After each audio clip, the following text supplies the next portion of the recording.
کروں گا، ایک مرتبہ کہہ دے گا یا رسول اللہ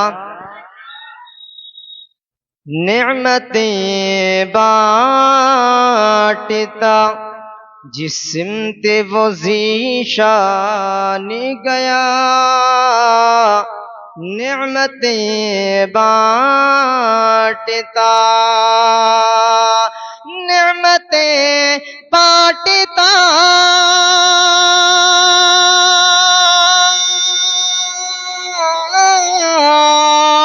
نعمتیں بانٹتا جس سمت وہ ذیشان گیا، نعمتیں بانٹتا جس سمت وہ ذیشان گیا، ساتھ ہی منشی رحمت کا قلم دان گیا، ساتھ ہی منشی رحمت کا قلم دان گیا، اور لے خبر جلد کے غیروں کی طرف دھیان گیا، لے خبر جلد کے غیروں کی طرف دھیان گیا، لے خبر جلد کے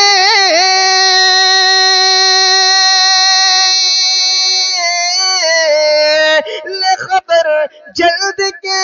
غیروں کی طرف دھیان گیا،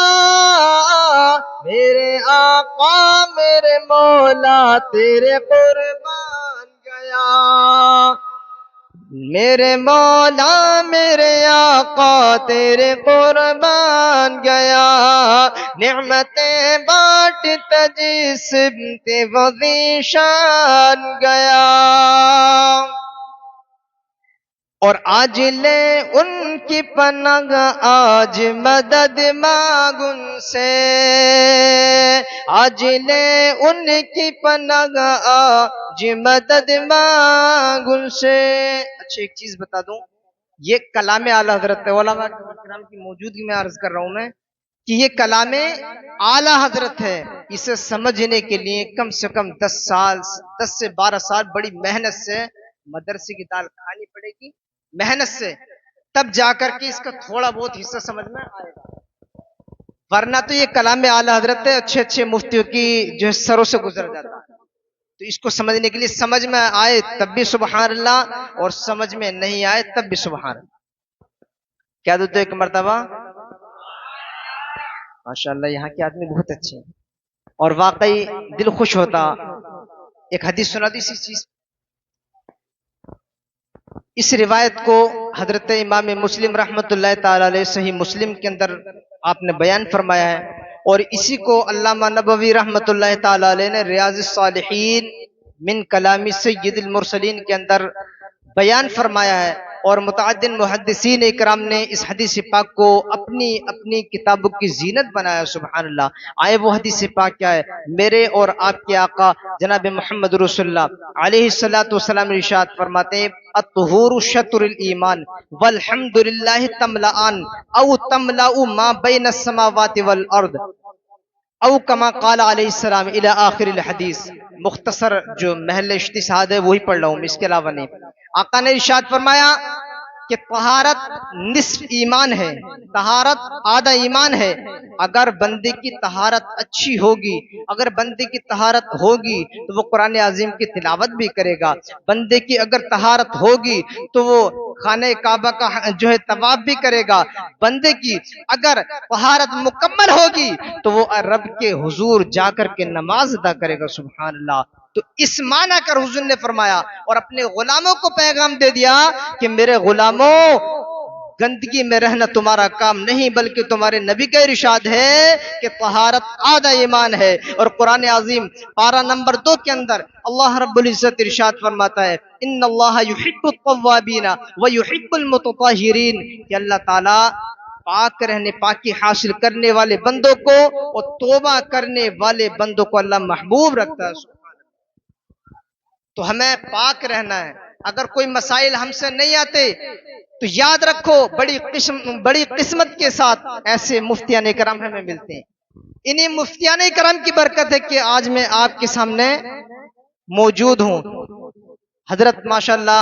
جیسے مقرر ہیں ویسے مدرس بھی ہیں، سبحان اللہ، جس طرف دیکھ لیں۔ عزیزان محترم بہرکیف تو آقا نے ارشاد فرمایا طہارت آدھا ایمان ہے، اور حضور فرماتے ہیں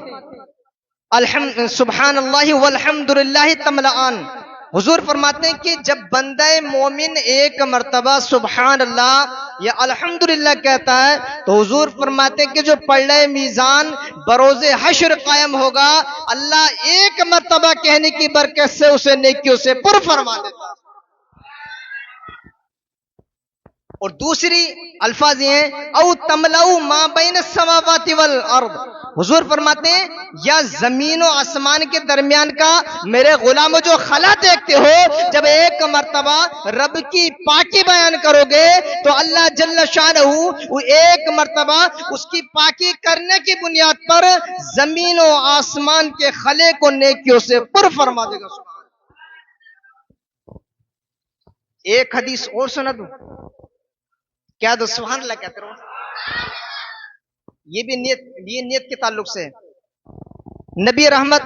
صلی اللہ تعالی علیہ وسلم نے ارشاد فرمایا ان اللہ کتب الحسنات والسیئات ثم بین ذلك وان هم بحسنۃ فلم يعملها كتب اللہ تبارک و تعالی عنده حسنۃ کاملہ۔ حضور نے ارشاد فرمایا کہ اللہ رب العزت بندوں کی نیتوں کی جو ارادے رہتے ہیں ان کو بھی لکھتا ہے۔ اگر کسی بندے مومن نے، میرے امتی نے کسی اچھے کام کی نیت کی، مثال کے طور پر اگر کسی نے آج صبح میں یا اب سے ایک مہینہ پہلے یہ نیت کی کہ ذکر امام حسین اور ذکر علی المرتضی رضی اللہ تعالیٰ عنہ کی محفل مدرسے کے اندر سجے گی تو میں جا کر کے علماء کے بیانات کو سنوں گا، تو عزیزان محترم جب سے اس بندے مومن نے ارادہ کیا اور کسی عذر کی وجہ سے کوئی عذر لاحق ہو گیا اور وہ یہاں نہ آ سکا، حاضر نہ ہو سکا، تو میرے رسول ارشاد فرماتے ہیں وَإِنْ هَمَّ بِحَسَنَةٍ فَلَمْ يَعْمَلْهَا كَتَبَ اللَّهُ تَبَارَكَ وَتَعَالَى عِنْدَهُ حَسَنَةً كَامِلَةً۔ حضور فرماتے ہیں کہ اللہ اس کے نیک ارادے کی برکت سے اس کو ایک نیکی عطا فرما دیتا ہے۔ وَإِنْ هَمَّ بِهَا فَعَمِلَهَا كَتَبَ اللَّهُ تَبَارَكَ وَتَعَالَى عِنْدَهُ إِلَى 700 ضَعْفٍ إِلَى أَضْعَافٍ كَثِيرَةٍ۔ اگر اس نے نیکی کا ارادہ کیا، ایک مہینہ پہلے نیت کر لی تھی کہ آنا ہے، اور اب آ کر کے یہاں بیٹھ گیا، ذکر امام حسین سنا، ذکر حضرت حسن سنا، ذکر علی المرتضی سنا، اور صحابہ کرام کے ذکر کو سنا، اور سننے کے بعد تو حضور فرماتے ہیں اگر نیک کام، اچھے نیک کام ہے کہ نہیں ہے، میں محفلوں میں آنا جانا یہ نیک کام ہے یا نہیں ہے، نیک کام ہے، اسی کے تحت دیکھو حضور فرماتے ہیں اگر نیکی کا ارادہ کیا اور اس پر عمل کر بھی لیا تو حضور فرماتے ہیں کہ میرے رب کی رحمت بڑی وسیع ہے۔ حضور فرماتے ہیں اللہ تعالیٰ اسے 1 سے لے کے 700 سے زائد نیکیاں عطا فرمائے گا، 1 سے لے کے 700 سے زائد نیکیاں عطا فرمائے گا۔ وَإِنْ هَمَّ بِسَيِّئَةٍ فَلَمْ يَعْمَلْهَا، اگر کسی بندے مومن نے برائی کا ارادہ کر لیا، معاذ اللہ کسی نے کہا یہ ارادہ کیا کہ میں شراب کے اڈے پر جاؤں گا، کسی نے ارادہ کیا کہ میں غلط کام کروں گا،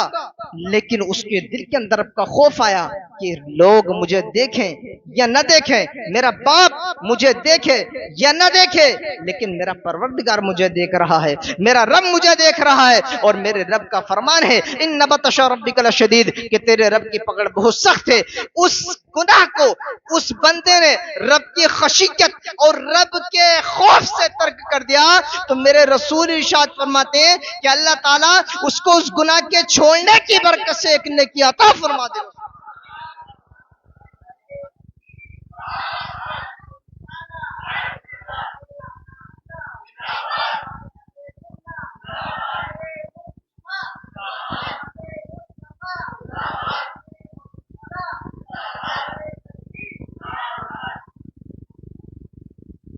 پھر حضور نے ارشاد فرمایا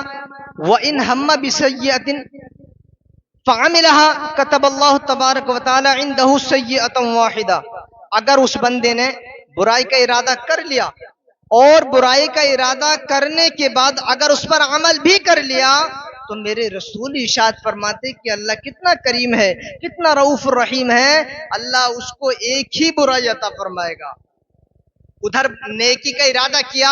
اور اس پر عمل کر لیا تو ایک سے لے کر کے 700 سے زائد نیکی عطا فرما رہا میرا پروردگار. لیکن یہاں برائی کا ارادہ کیا اور کرنے کے بعد اس پر عمل بھی کر لیا تو رب کی رحمت دیکھو کہ صرف ایک ہی گناہ عطا کرتا ہے, ایک ہی گناہ اس بندے کے نامہ اعمال میں لکھا جاتا ہے. تو میرے عزیزو, یہ مقدس محفلیں ہیں.